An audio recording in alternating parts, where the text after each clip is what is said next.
mom, she's all over the place some days. We don't know where she's at. Welcome, everybody. My name's Dave. I'm the president of Fetcher's Cottage Historical Society.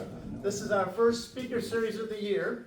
We welcome Tiffany today. She's owner of the R.M. Brooks store in Rugby. I'm sure a few of you have been there. I just want to welcome you this evening, this afternoon. Is it evening or afternoon? It's evening. Okay, this evening. It's PM, it's afternoon. Eastern time. All right, we'll do that. Whatever. Basically, we're starting this series. We're doing real good with it. We did have good success last year. As of right now, we have Kenny and Larry Tompkins next month. That's April, March, April, May. We've got Jan. Who we got for May? From Scott County, wasn't it? Yeah, you said Scott County jail people. Oh yeah, Scott County. They said they're going to come here. Scott County Jail. That just come today, and I remember it. And then that's May. Yeah. We got Yeah, Florida. and June. I know. June we got Clark Matthews. And then August we've got this young couple right here. They're going to be speaking on Wilder. They did a good show last year on it. So as of right now, I'm going to turn it over to Tiffany and let her take over. I don't talk very good up here. That's It's all yours. All right, well, thank you guys for having me tonight. I really appreciate being invited here. But my name is Tiffany Garrett, and I want to start off by saying that I'm not necessarily a great speaker, but my co-pilot is. So me and him tonight are going to speak to you. And I'm going to tell it from this. The things I'm going to tell you is from what I know them from. But after 100 years of being in business, you know that the stories have gotten changed. So I first want to thank my husband Doug for coming tonight, and he's back there with all the shirts and jellies. And then my 87-year-old mother came tonight, and so we have a little funny story. She was like, "Are you sure you want me to come?" But anyway, I am the fourth generation to run R.M. Brooks' General Store. It's never been owned by anybody else, and to the best of my knowledge, it was closed for a little short period of time. To give you guys a little bit of history about me, I am the daughter of Bill and Linda Jones. My mom was born and raised in Rugby, Tennessee, and my dad was born and raised about 12 miles from there in Sunbright. They both went to college at UT. My older brother and sister, Tim and Teresa, were actually born in Tennessee, and then my dad's job after he graduated from college took him to St. Louis. So my younger sister and I were actually born in St. Louis. When I was fixing to be a freshman in high school, we moved back here to help my grandparents, and I've lived here ever since. I've never moved anywhere else. When we moved here, it was a big change for me. I threatened that I would not stay here, and I am the one that did stay. And so, for those of you who may not know, also my mom has Grey Gables Bed and Breakfast, and she's been in business for over 30 years. To give you a little history about why it is that I'm doing what I'm doing, when my dad passed away suddenly in January of 2010, it was a decision that we had to make as a family what we would do with the store. My mom and my uncle Bobby owned it together. As you all know, when there's five of us, there's four children and then my mom and then my uncle. It was hard to get everybody on the same page. So it happened to be at that time in my life, I had moved from Robbins to Rugby. And it was a good thing. It was a God thing to me because my mom was by herself, even though my sisters come and helping my brother.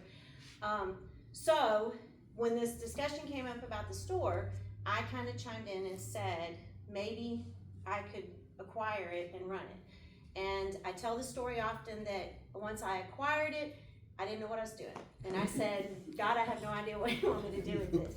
And so I tell the story that there'd be times that I'd be in the backyard and I'd be mowing the grass and I would be crying. And I would say, Lord, I know you give this to me, but I don't know what it's supposed to look like. It was my teenage children at the time and actually my older sister. Because I had this vision that a country store and it had to be perfect. So I wanted everything to be in a place and it to be dusted and it to be perfect. And that was not reality. And if you come into the store, there's cobwebs and there's dust and there's grease and the floors are wooden and anyway. And so my teenage children were the ones that kind of really pushed me. When I acquired it, there was a lot of stuff. It was a little overwhelming, and so we did the best we could. And then in April of 2014, I opened it up. So I've been in business for over 10 years now. So my whole thing, and I'm not gonna finish up this little part, is that my heart was to make sure I knew God was in me purchasing the store. I didn't know what that was gonna look like, but I knew He was there. So I opened it up. I acquired it in about 2012, and then it was about a year and a half later, somewhere around there, in April of 2014, I opened it up. It's been this wonderful journey. It's tested my faith, my trust in the Lord, and if you come to the store, you will realize that everything is about God. I pray with people. I get people that will pray with me, and it's just an honor to be running not only my family business, but to have that platform to speak and to be the hands and feet of Jesus. So I'm going to tell you now the history the best that I know it. In 1917, my great-grandfather RM was working in Florida. My great-grandmother Nettie Brooks sent word that she was pregnant with my grandfather RO. I'm not going to look at my mom because she might shake her head no, but that's the story we're going to go with. And so he came back from Florida, and remember Florida, because I'm going to tell you something, there's some pictures in the back, but he came back from Florida, and there was 7 brothers and 5 sisters in that Brooks side of the family. And all of the men were in some sort of mercantile business. There's Ted Brooks, Kelly Brooks, Charlie Brooks. I think there's a sign in historic rugby. So they were all in it together. They all had different businesses.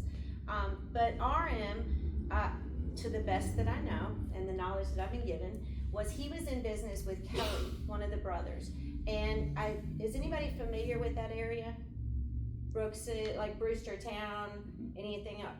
So Kelly had a store, I'm looking at her, that was down Brewstertown Road, to the best, yes, no? Anyway, and so RM, my great-grandfather, and Kelly were in business together. And my great-grandfather caught word that they were building the state highway. So he thought it would be a smart business move to put up just a temporary store. And so his thought was, I'll put up this temporary store and I will service the state workers and make money and move on. So he purchased that piece of property that the store sits on.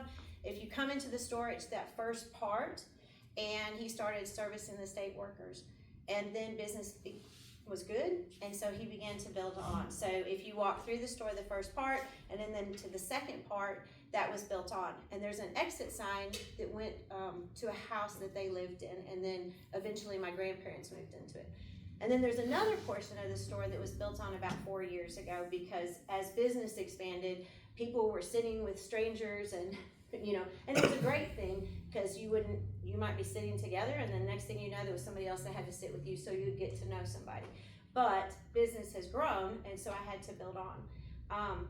So business was so good, RM decided to stay, and so he got out of business with Kelly, and the store as we know it now today was the store that we have. My grandparents, Berta and R.O. Brooks, lived in Oak Ridge, and they moved back, and as many of you may have know or not know, the old post office is still in there. So my grandmother was the postmistress for almost 40 years. Now let me tell you a little side story. There is a flag that's in the post office, and I was telling everybody that she had been a postmistress for over 40 years. And I had this sweet family come to me, and their dad was the postmaster before my grandmother was the postmistress. And he was actually the postmaster in Rugby. And there's a picture, if you come in there, of him sitting on a building, maybe the commissary, or maybe the print shop in Rugby, and there's an American flag, and he was the postmaster, and I cannot think of his name, and I should have looked it up. But anyway, they had a flag. They found a flag in their closet, and they wanted to take it somewhere and honor their dad. So I spent several hours with this great family, and they told me history. And unbeknownst to me, the property that I live on was actually their dad's. So their dad was the postmaster. He passed away, and let me back up. He actually lived in, I believe it was Indiana, and he visited down here and wanted to move here. And the only way that he could move here was to find a job, and so he found a job being a postmaster, and that's what brought him here to Tennessee. 7 years into it, he passed away. His wife, Robbie, was the postmistress for a little bit, and then she went back to, I think it was California or somewhere pretty far off. So they had this flag. So when you come into the store, in the post office is this beautiful flag that I had framed. And once we did some little bit of history and realized the dates, I realized that my grandmother was only the postmaster for 38 years. So twice in my grandmother's career, she asked for a raise, and the United States Post Office said they didn't have it. So she worked for $100 a month, and then my dad had the post office for a while, and he worked for $100 a month. And then even when it went to historic Rugby, and it was over several places in the village. My mom can remember as a child running the mail down to Uppington House. So it's moved around a lot. But $100 a month is what, and you had to be bonded, and you couldn't be closed unless it was certain holidays. And so I had a lady one time, and when I first started running the store, and she said, "Oh my goodness, wouldn't it be great if you run the post office? Like the post office was back in here." And I said, "Oh my gosh, that would be great. Like that'd be so historical." And then I went, "No, that wouldn't be historical at all, because if I was sick, I couldn't close, and it still had to be open." And so anyway, but we have the original boxes. And so when you do come out, make sure that you see that if you've not been in there when you first walk in the store. It's to the left. So once my grandparents moved back here from Oak Ridge, my mom was born in a little red house that I can say maybe one day I will own, just because I think it's so cute. It's down on Brewstertown Road. And then they moved into the house that was built by my great grandparents that was attached to the store for many years. They lived in that house. So people would, they lived in the house, and they would go right from their house into the store. And my great-grandparents built a house that was across the road. It is no longer there. My uncle owned it, and it just become too far gone, and so he tore it down, I think last year. So when my grandparents moved here, am I going too fast? No. Okay. When my grandparents moved here from Oak Ridge, they partnered, of course, with my great-grandparents. And then my great-grandfather, R.M., he built Bob's Bargain Barn. Does anybody remember that? Yeah? Okay. So Bob's Bargain Barn, if you were standing looking at the store, it would have been to your right. And he started would go to auctions in Knoxville. So I don't know a lot about this, but we're going to pretend. I can imagine back in the day that we couldn't just drive our car, and it would take us an hour and 15 minutes to get to Knoxville. So he would travel to Knoxville, go to auctions, and then come back and bring furniture. Now, he was trained, I guess, so to speak, or there was a man named Hack Ayers. Does anybody know Hack Ayers? Okay, so Hack Ayers was a pretty prominent and well-to-do auctioneer that lived in Scott County, Tennessee. Maybe I'm not telling that right, but hopefully I am. And he took Daddy Bob, my great-grandfather, R.M., under his wing and taught him.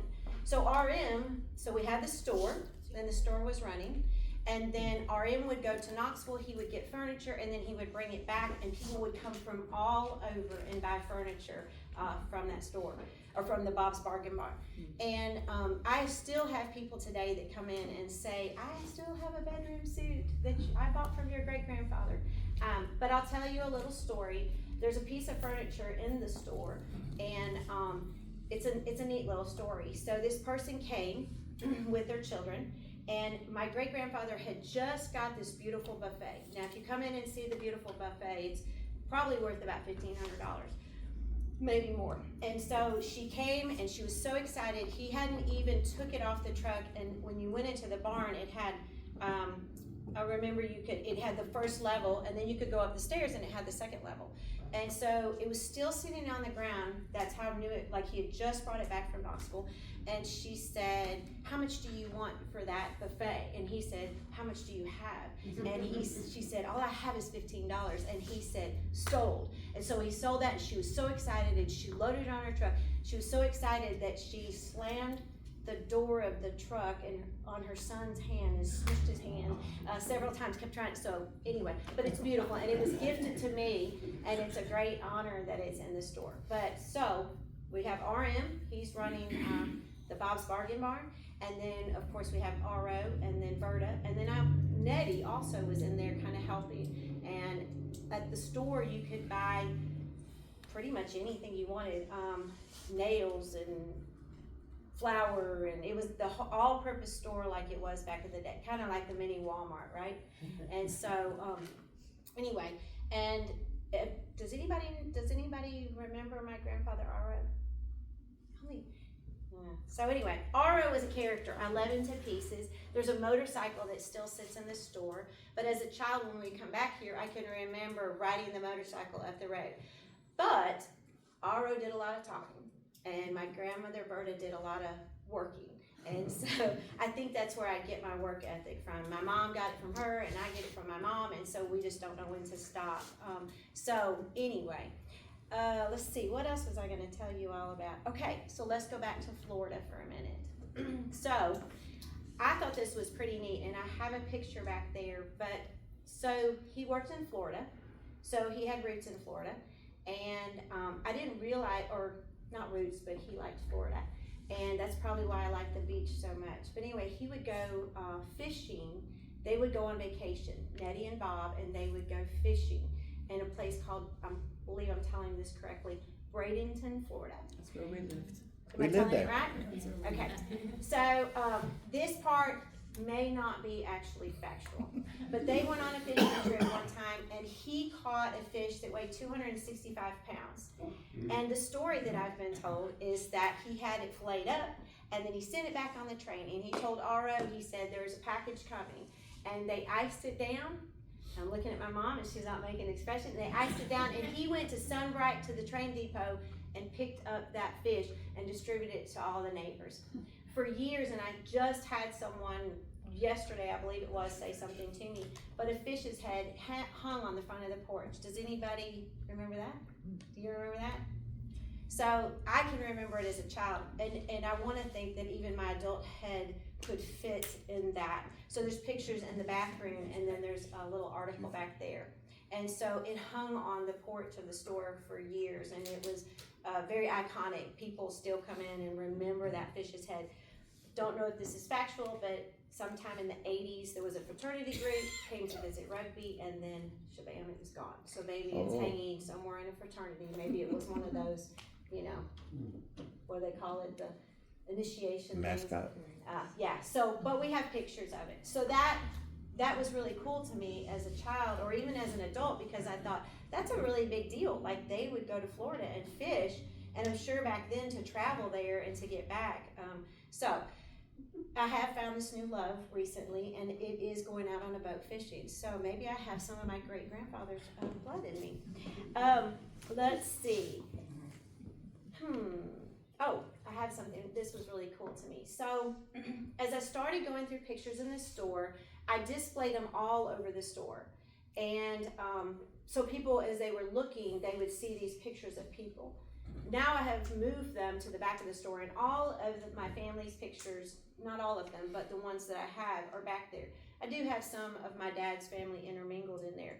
But there was a picture about the size of this, and it is a sailor, it's a man, and he has a sailor uniform on, and it's an old picture, and I didn't know who it was, and Mom didn't know who it was, and there was a man that came in, and I'm cousins with him, and I can't think of his name right off, John, I think, but he was my great-grandmother's brother's son, and he came to visit the store, and he said, oh, I know who that is, and I said, oh my gosh, you do, and he said, yes, and he said, that is my dad.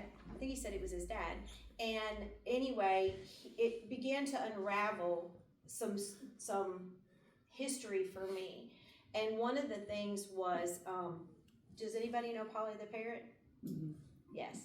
So Polly the parrot sits in the back of the store. And when I first opened the store, there was a comment made, and it said, that is the nastiest thing. My son and my nephew had tore the wings off of it, and I glued them back, and they were like, you gotta get rid of, I'm not gonna say any names, you gotta get rid of that. I said, oh no, we can't get rid of Polly the parrot. Like, that's a really, really big deal. And I never will forget it. On my grand opening, there was two gentlemen, probably about your all's maturity, sitting in these rocking chairs in the back of the store where I had them, and they were so excited because Polly the parrot was still there. But it was my great-grandmother's brother who actually brought Polly the parrot from Mexico. And to my understanding, it was a big deal, because to have a parrot back then and an exotic bird was a big deal. And so that brings me to a video that this man said, I have this video. And he said, would you like for me to send it? And I said, absolutely. And so in this video that I play until the electricity goes off, and then I have to turn it back on, which I forget to do, it's really neat because he talks, the man in the sailor suit, you following me, talks about bringing Polly the parrot. And he says that I believe it was a mom, or maybe you'll have to listen to the video. The mom says, you can have the parrot, but if the parrot says a cuss word, you have to get rid of the parrot. And so people would come into the store and teach Polly bad words. But they had Polly for a really long time. And what was neat about, so that gives us the history of where Polly come, and then it also gives me the history about the picture, and it's a really neat video. So when you guys come in, if it's not on, make me turn it on, but most of the time I have it on constant run. But here was the thing that was the most profound and coolest thing, and people with my type of personality, cool is a word we use all the time. I went home, finally got this video to play, and my grandfather, of course, he was a talker, and my grandmother was very much an introvert, and so she would duck down so that the camera wouldn't see her. But my grandfather was out there telling you everything you wanted to know. And he was showing this person while they were videoing and talking, and as I sat on my couch, this is what my grandfather Aro said. He said, well, I hope one day the kids, probably meaning Bobby and Linda, come back here and open up and make this like a Cracker Barrel. And so my hand gesture, though, is not what he did. And I was like took back because I'd already been doing the store for a while, and there was this vision that had kind of developed.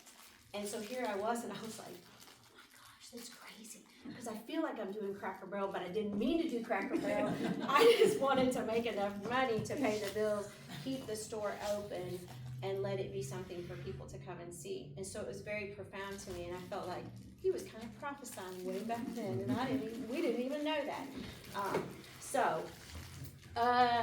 What else can we talk about? I think I've told you, Nettie. So RN passed away before, I was probably about 3, so I didn't really know him. So all I know about him is just pictures that I've seen and what people tell me. I've never once, not that anyone would be come in and say your grandfather was this or this was this, but as you know, Aro, we could say that Aro, there was probably a certain name for him in a category like a big talker, right? But you say, okay. So, but RM, to the best of my understanding and everything that I know about it, he was a really God-fearing man. He was honest and kind and giving, and both him and Nettie were that way.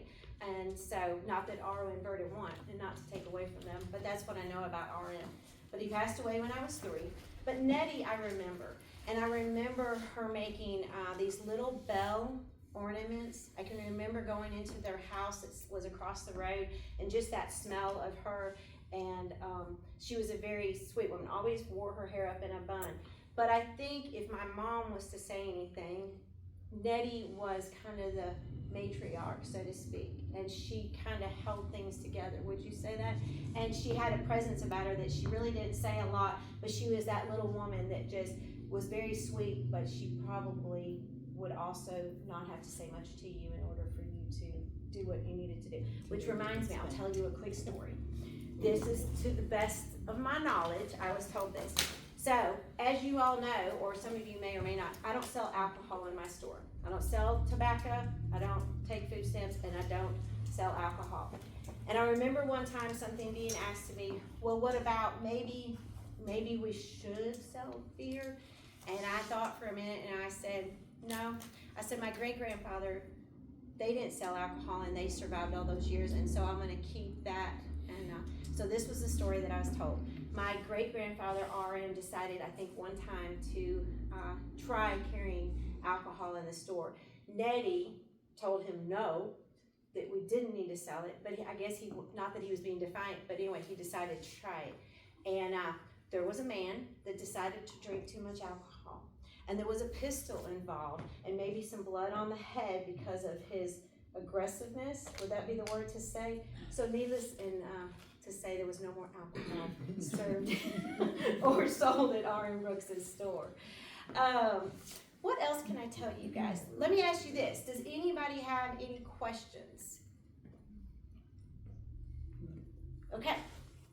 I was at your store yesterday Okay. for lunch with my son. Yes, yes. We were sitting where I could look up and see a stuffed turkey and a bobcat. Yes. Is there any significance in that? There is. So I don't know 100% for sure. And I will tell you this. There was some other animals in there. And I had a lady that I don't know who she was, didn't live around here, and insisted that something that was in there that is no longer in there was probably an animal that was stuffed, and it was a terrible thing, and we shouldn't have stuffed the dog or whatever it was, which it was not. It was a fox. But there's pictures back there that you'll be able to see that RM hunted too. He loved to hunt. And I don't know 100% for sure if those were caught, killed by him and then stuffed, or if they were something that RO, but they have been in there since I can remember, and they've been in there since I've owned the store. So, I'm trying to think. I feel like I should give my mom and dad a little bit of accolades here, just to give you a little history. When we moved back from St. Louis, my grandfather had gotten sick. We'll say that he'd gotten sick, and my grandmother was running the store, Berta, by herself. And so my mom and dad moved back here in order to help. And as most of you may know, my mom runs Grey Gable, which is full-time plus. So my dad ran the store, and I ran the store for a period of time with him. So it gave me some history too for about 7 years. So it really, if they hadn't have actually come and interceded, then the store may not have been there. And then Mom wanted to be there, but Grey Gables took so much. And then at the end, I'm sure it was an escape for my dad to come over and sit in the rocking chair and make cold bologna sandwiches. And it was a lot of tough work for him. So, right. I was trying to think, what else? Yes. Across the street, there's like old chicken houses over there or something. What's across the street? So that is an old chicken house. So they raise chickens. There is pictures. I'm pretty sure there's pictures in the store. So that was something my grandfather did, Okay. And they would raise chickens, and like Vernon Smith. Does anybody know Vernon Smith? Vernon Smith still raises chickens. His brother, that he will shoot me for not remembering his name. But anyway, there's chicken houses, and they had chicken houses and raised chickens. And I can kind of remember those and the little baby chickens as a kid. But they did that for years, yes. And so they owned that. And really too, after my great grandfather was there, he just kind of built, he was a wheeler and dealer, or he would, buy and sell and trade stuff. And so he acquired land. And I know that he owned some land that went down to the river. And then, of course, just different pieces. And so there was quite a bit that he ended up having there at the end of his life. And, of course, as we all know, if you don't know this, if you are standing in a store looking out, to the left is all these fields. And that was my uncle.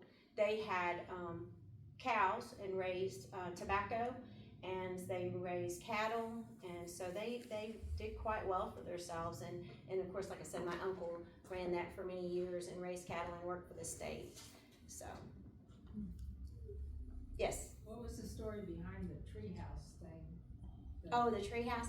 So I'm glad you brought that up. So when I acquired the store, the house, which was adjacent, it went into, when you walked into the house, it went into a radio room. And if anybody knows, and this was another really neat thing about my grandfather, Aro, is he would be the one that would talk to the truck drivers. So I had truck drivers that would remind me that, like, if they got stuck or they needed something or they were coming through, he would open up the store, make them a bloody sandwich, or have Berta make them a bloody sandwich. But he had all of these radios, and they called it the radio room, and you'd walk in there, and then it went into their living room, and then back, and it had it upstairs. So the house was farther gone than what my pocketbook could afford, is just the truth.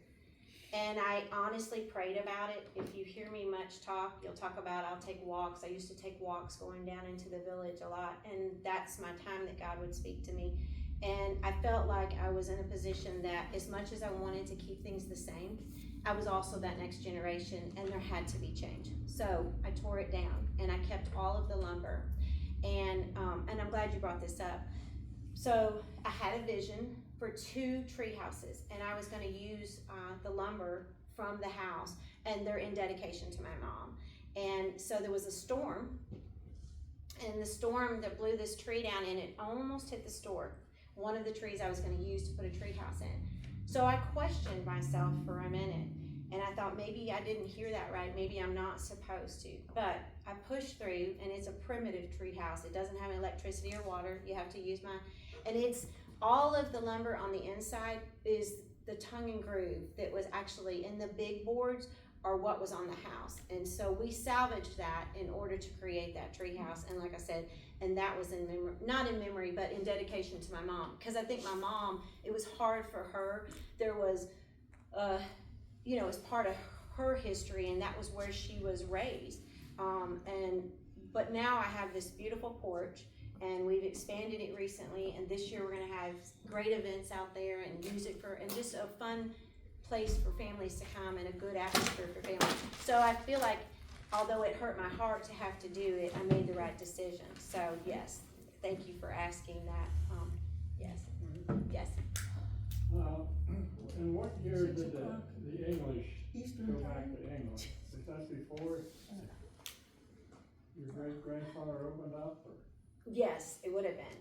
I'm not exactly sure. So they come in the 1800s, and I'm not exactly sure, but that's something I'm glad you asked, because to the best of my understanding, and Mom and I have talked about this, and I will tell a little sidebar if my uncle was here. So the store was built sometime in the 1900s, in the early 1900s, okay? There's 2 signs in the store. Golf put gas in 1926 and then 1929. So the store had to have been running a little bit before the gas put in. But for some reason, there's no recorded, we don't know why, but there's not a recorded history. But my sweet uncle makes up these things that says 1917.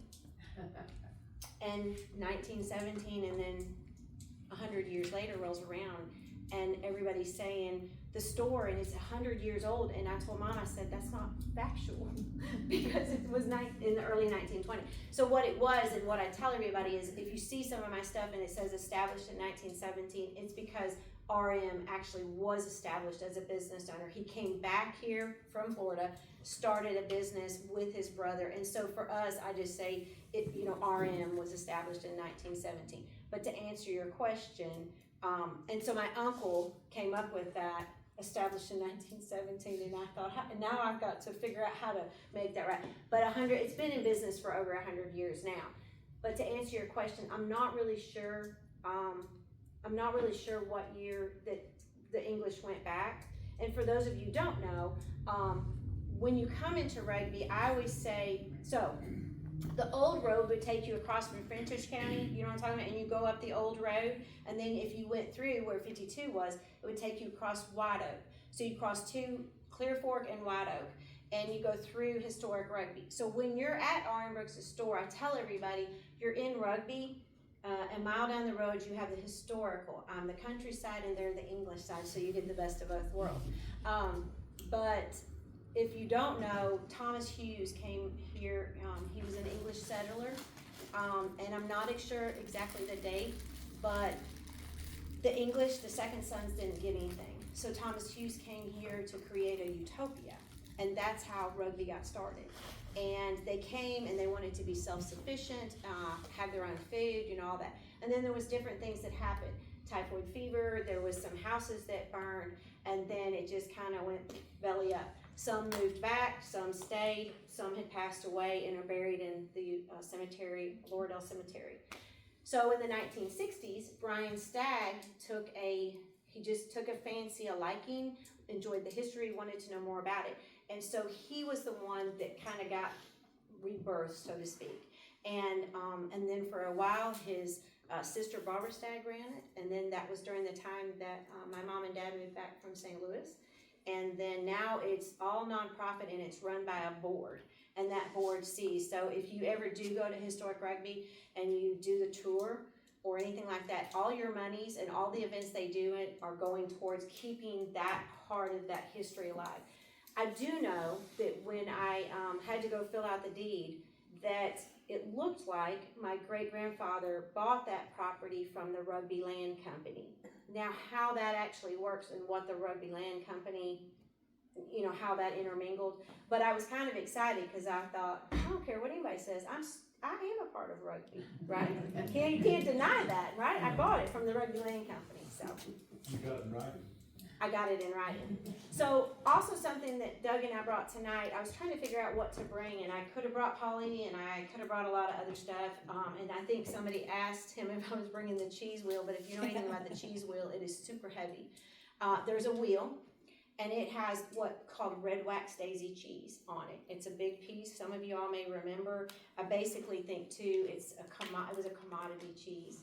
And, but it's in a piece of wax and it sits on the counter and we use that. That's what I'm known for is my fried bolognas and putting that hoop cheese on it. It's better known as red wax daisy cheese when I call the company to order it from, or rat trap cheese. And I didn't think when I asked this question to my uncle, but I said, why do you call it rat trap cheese? Is there like a reason? And he studied for a minute and he said, well, I don't know, maybe because they put it in the rat traps and stuff. I asked somebody asked me one time, it was really sweet, they're not from here. They said, is there an expiration date on that cheese? And I studied for a minute and I was like, well, I said, my uncle's in his 70s and I said, he'd get that last piece that had mold on it.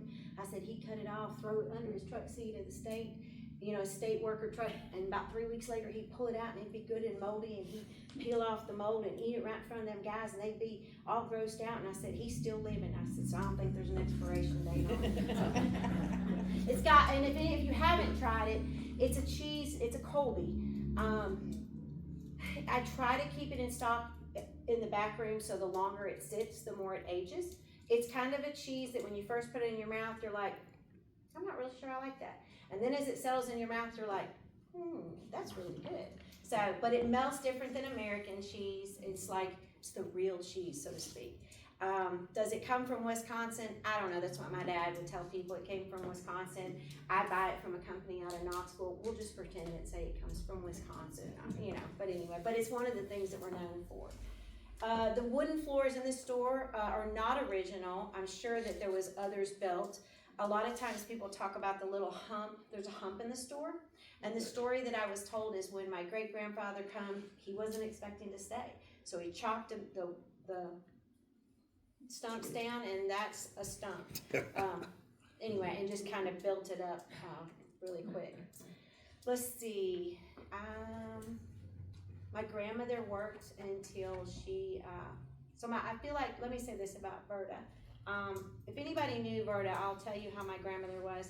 She was just as plain and simple as she could be, but she was as elegant also as she could be, and she was beautiful. And Andrew Starr, who comes in the store all the time, I remember when I first took over, and this was my grandmother. There's a chair, there's 2 rocking chairs that sit in there. I've moved them from where they actually sat. They would sit, and the door would be this way. And he come in one day, and he said, Bertie, how about a bologna sandwich? And she said, nope. She said, I ain't cooking no bologna sandwiches today, or I ain't making no bologna sandwiches. If you want one, go behind the counter and fix it yourself. And I said, well, did you have to fix it? He said, yep. And back then you didn't have, you had to slice it off. But she said, fix your own bologna sandwich. But she was, I feel like a force to be reckoned with too. Like I said, she was very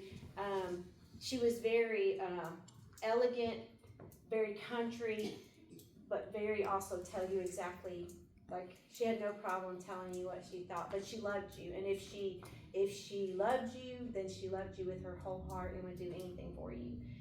Doug's back there going like this. So she had a 64.5 fastback, Mustang fastback. I tried to find the car at one time. I only have the title to it, and it's on the shelf.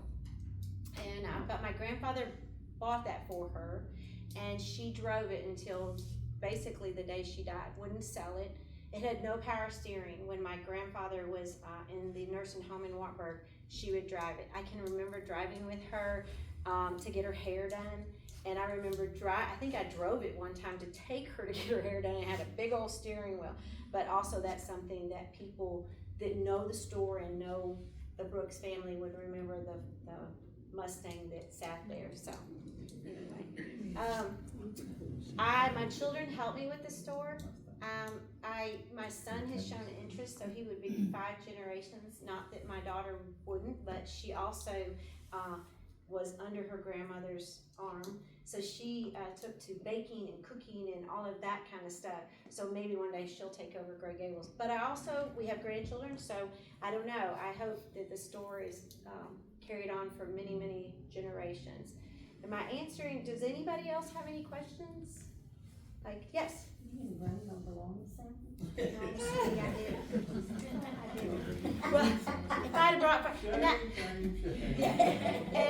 so so I hope I've answered questions about them.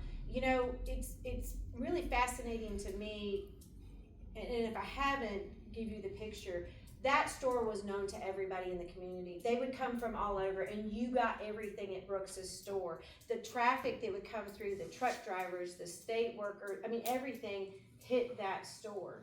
And it's really profound to me because if anybody knows me, you would hear the story about, I remember one time when I first opened the store, and I was a little bit into it, and I got up that morning, and I come into the store, and I said, Lord, I have $38, and I'm making this number, $38 in my account, and my electric bill is due tonight, and you said, if I showed up, you'd do the rest. And so I didn't have a lot of money. I had access to money, but the store needed to be sustainable itself, and the only true way was to make sure that, and so I say that to say it was very neat to me when I went to looking through records of my grandparents.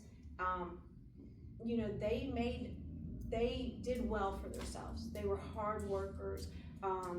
They were kind people, and I think that's where I get that from. I think that's why our family, the legacy of our family, continues. My mom, my children.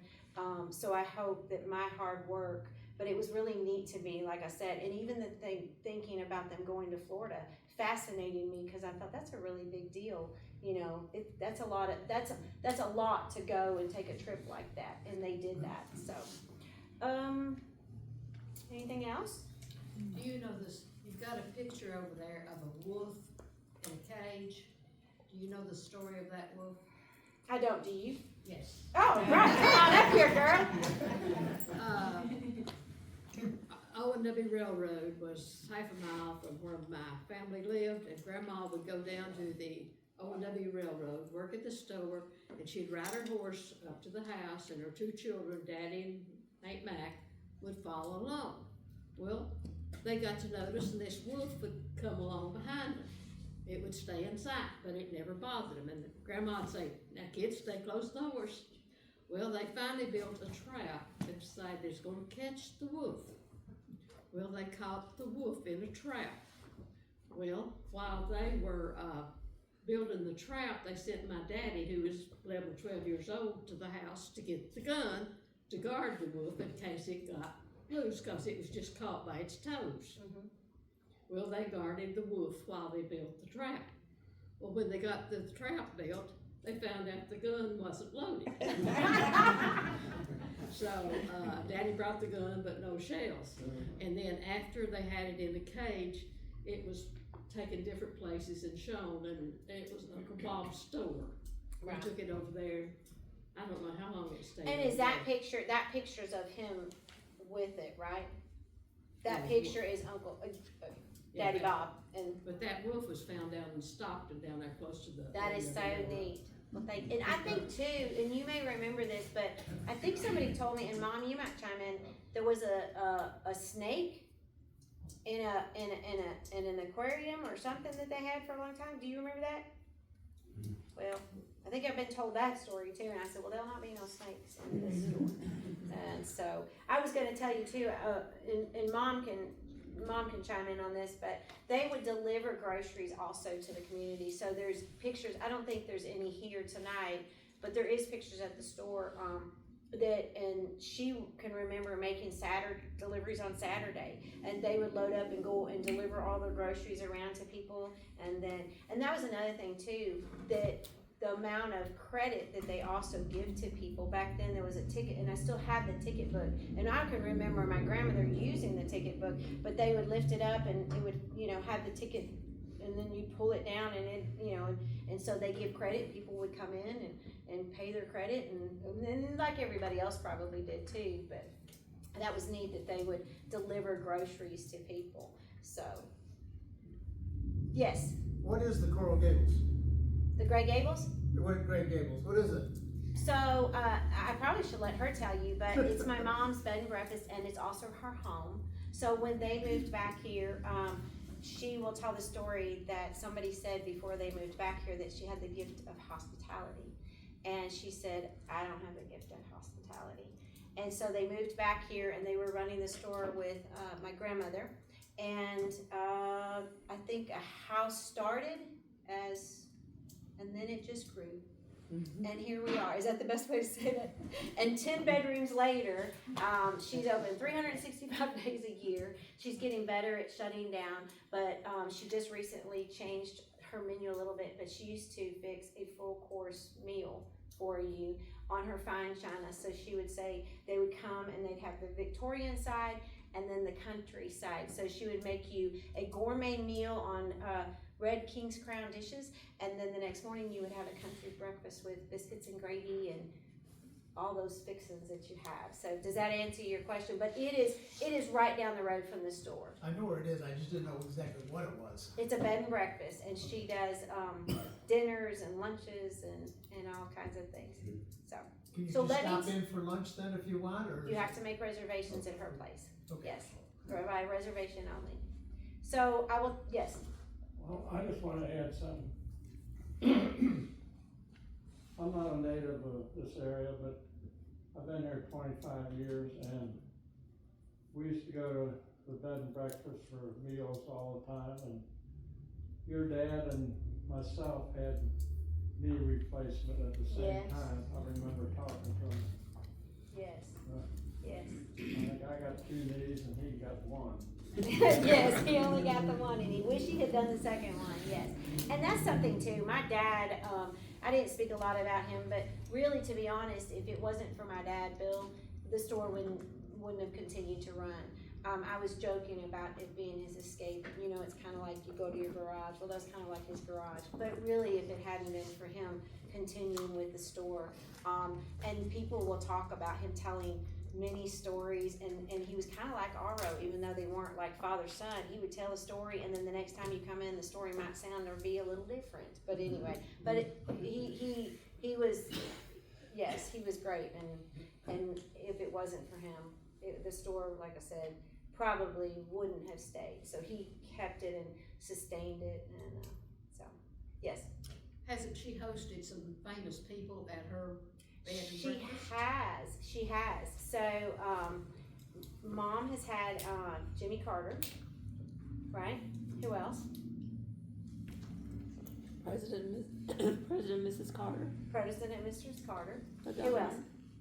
The governor. Ken Yeager, State senator. state senator. Me.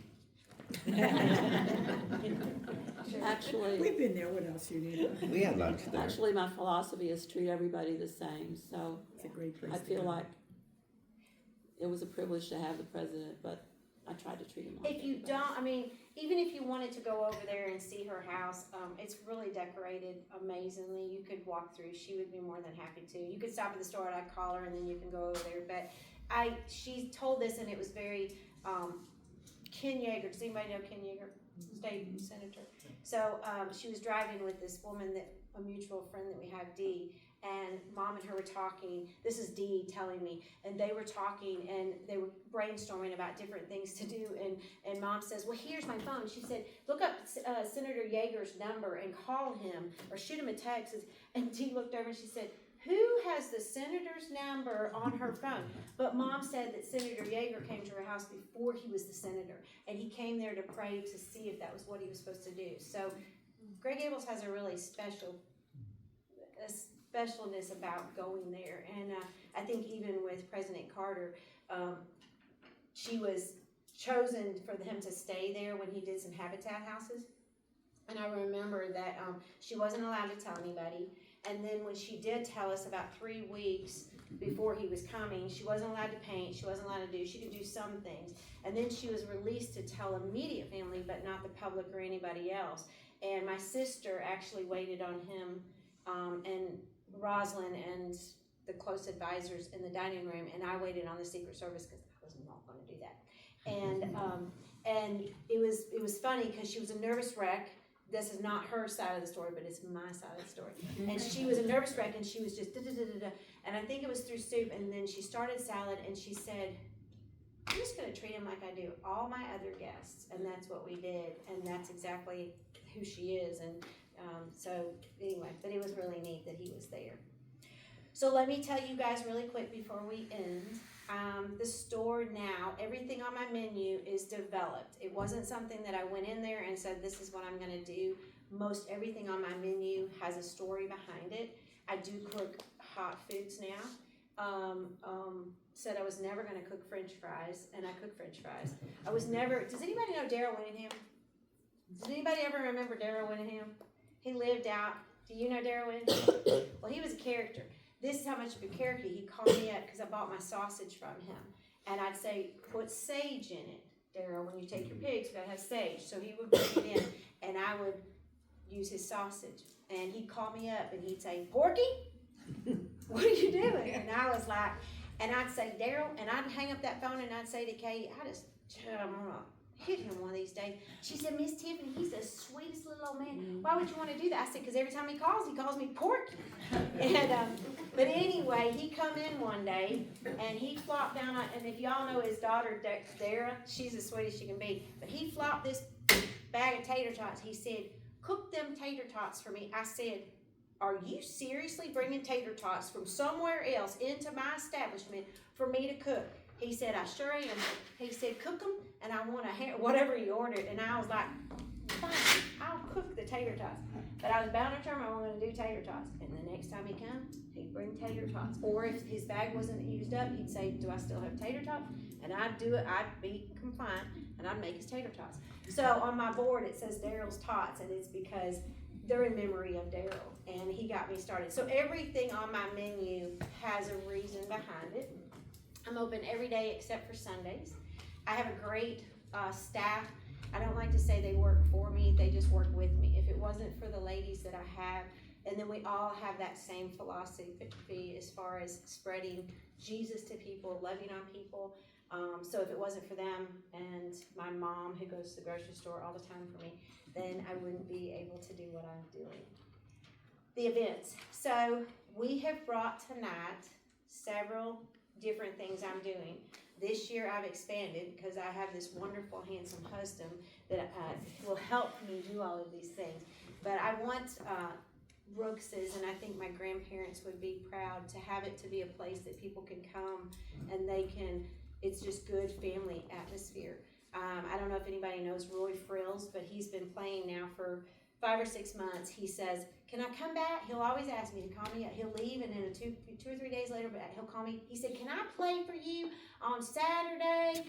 Whatever day. And I say yes. So he's become a regular. So he plays gospel music on Saturdays. It's just throughout the month. And then we've created some other events this year that we're hoping that people will just be able to come out and enjoy. Our area is small. I'm known for fried bologna.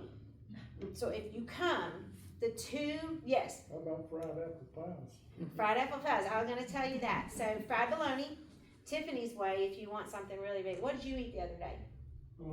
Bologna, but you didn't eat it Tiffany's way, did you? I ordered it cold, I shouldn't. You should have had it. Well, we'll have to come back. So fried bologna sandwich Tiffany way, or build it however you want. Cheeseburgers are what we're known for. I hadn't had them out. They're not weighed. I don't have time for that. I train the girls and I say, do you feel that? And they say yes. I said, that's as big as a hamburger needs to be. Sometimes you might get a little bigger, a little smaller, I don't know. And then fried apple pies. So this will be my last story unless somebody else has a question.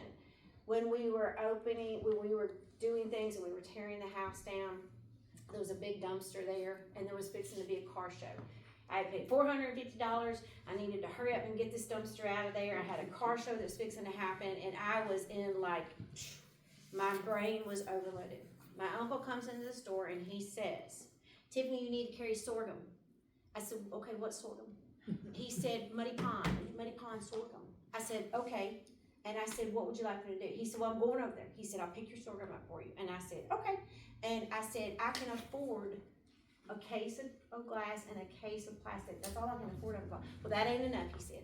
He said, you need more. I said, I don't have it to buy. How much is it? And he said, that's fine, I'll get it. So I'm giving you 4 cases. I said, okay. He goes, he brings the sorghum, and this is how my fried pies will work.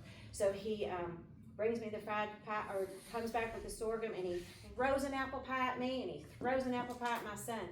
He said, here, try this. And I said, I don't like apple pies. He said, well, try it, Wesley. So he said, do you think you can sell them this weekend? And my brain was like, I don't know what I can do this weekend. I'll just be lucky to get the doors open and get through the Saturday. And so Wesley said, well, they're good. And he said, well, do you think we can sell them? And Wesley was like, and I said, I don't know. I said, sure, we'll try some. Good, he said, because I've ordered 50 of them. And I was like, well, why did you ask me? So for months, I would drive from Rugby, Tennessee to Muddy Pond, 40 minutes one way, to order 15 pies for a little sweet little lady named Rosemary. And I did that for a long time just to see if they would ever sell. So they started picking up the sale of them. And one day my mom called me and she said, Tiffany, she said, I don't want to butt into what you're doing. She said, but I have the recipe that your great-grandmother had from the Church of God. And they wouldn't give that recipe out, but it's in my cookbook. But if you'd like for me to, I can experiment and see if we can start doing these fried pies. And so I said, yes, we can do that. So my mom would make the fried pies. She made the dough and everything. And then Tiffany would just display them and sell them, right? Well, she had knee surgery. And there was a lady named Lois that come to my store, and her husband had passed away, and I kind of loved on her and she loved on me. And she said, I'll start helping you with those fried pies. And I said, okay. So she did. Mom got better, and we went back to doing fried pies. And one day I said, Mom, we got to do rye bread and we got to do fried pies, and can you get the dough ready for me, and I'll just slide in there. And anyway, Mom was doing a lot of the work is the point. And so one day I come into her house and she said, Tiffany, she said, I love you. She said, and not that I don't want to do fried pies for you. She said, but I really feel like it would be more authentic if they were being made in the store. And I said, she kicked me out of the nest. So the pies that we make are the ones that the Church of God right down the road makes. And they were from my great-grandmother, Nettie, and all the ladies at the Church of God. And so, yes, fried pies. And I make all the fried pies in the store with the help of Mimi sometimes. And Doug does a fabulous job. So if you come into the store and the fried pies look kind of crookedy, it's because I've made them. If they look perfect and formatted and they are stayed together, you know what I'm saying? You know what I'm saying? They don't have any flap and some of the fillings coming out of them. Doug and Mimi made them. Mine are still made with love. Do you guys have any other? I hope I've told you. What's your hours? Huh? What's your hours? I'm open every Monday through Friday. I'm open from 10 to 5 Eastern time. We won't turn you away if you come right at, and then I'm open Saturday from 8:30 to 5. I could tell you more about why I'm open, but I do breakfast on Saturday mornings. We have biscuits, gravy, fried taters. Recently, I've been asked how long I serve it. I serve it till I run out. It's like you're coming to Grandma's house, all right? And so once we're done, we try to do the best we can. I hope I've told you guys enough history. There's a lot of things, and I'm trying to think in my mind, but when you come, if I'm available, which most of the time the girls are great, and Doug is great about me being able to talk to people, Cause I'm even thinking there's an old pump outside, there used to be water, we used to serve gas. The gas pump that's out there is original, it's got a cute little neat story behind it. There was a man that lived down the road and there was no pumps there. And I remember going to his house to look at something, and I texted him and I said, John Hewlin, I said, what's that Gulf gas pump out there? He said, it's big letters, text back, not for sale. And I was like, well, and so I said, okay. And then a few days later, he called me back and he said, Tiffany, he said, your grandfather sold that to, I think it was Billy Anderson, but it was an Anderson man. And he said, that Anderson man sold it to my dad. And he said, I'll tell you what. He said, if you will find me another pump, he said, you can get that one and replace that one. And so that pump that's out there is not the very first pump that they had, but it is original to the store. So there's all kinds of things. And when you come, you just look and look and look, and then you come back and look and look and look again. So anyway, so I hope I've helped. I hope I've done. Are we good? Good.